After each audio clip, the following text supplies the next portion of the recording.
Hello friends. तो आज हम पढ़ रहे हैं टॉपिक नंबर 8, डिफॉल्ट आर्ग्यूमेंट्स। तो डिफॉल्ट आर्ग्यूमेंट हम फंक्शन में पास कर सकते हैं।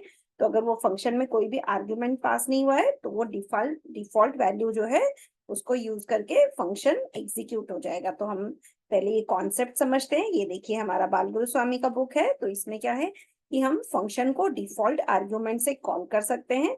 तो यहाँ पे एक एग्जाम्पल है, जैसे हमने फ्लोट अमाउंट, इसमें हमने float principal, INT time period and float rate, तो ये दिया है 0.15। और उसके बाद जब हम फंक्शन को कॉल करते हैं तो हमने लिखा है वैल्यू इक्वल टू अमाउंट।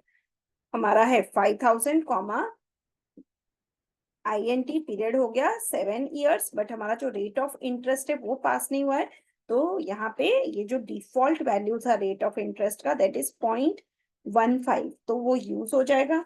अगर हम जब दोबारा फंक्शन को कॉल करते हैं और यहाँ पर हम पास करते हैं रेट ऑफ इंटरेस्ट 0.12, तो ये जो 0.12 वैल्यू है वो हमारा यूज होगा।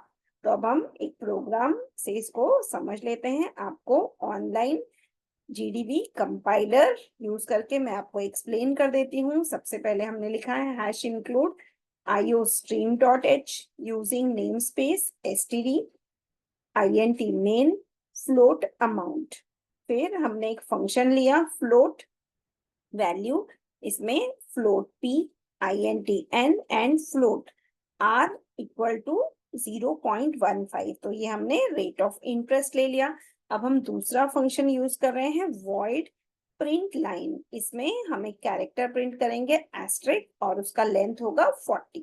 अब हम प्रिंट लाइन फंक्शन जब हम इसको कॉल करेंगे तो एस्ट्रिक्स हमारा प्रिंट हो जाएगा। ये देखिए हमने फंक्शन को कॉल किया।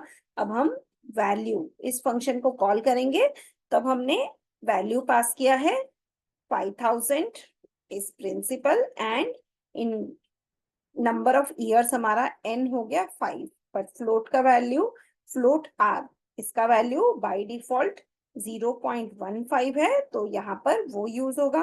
अब हम इसे डिस्प्ले करेंगे by writing C out final value amount, और यहाँ पर हम फंक्शन को कॉल करेंगे प्रिंट लाइन। अब हम फंक्शन डिफाइन कर लेते हैं।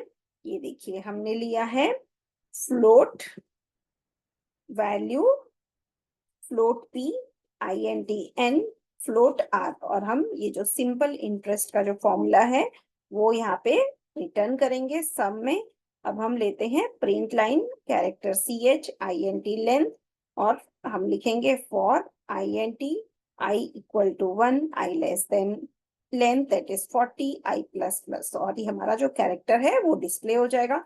अब ये जो कोड है इसको आपको लेना है और इसका रेफरेंस मैंने डिस्क्रिप्शन में दिया हुआ है, और इस कोड को आपको रन करना है। जैसे ही आप इसे रन करेंगे तो ये देखिए पहला जो लाइन था वो एस्ट्रिक्स में डिस्प्ले होगा, और फिर फाइनल वैल्यू हमारा डिस्प्ले हो गया, और जो सेकेंड लाइन है वो हमारा इक्वल टू में डिस्प्ले हो जाएगा। तो I hope this practical was interesting. Thank you.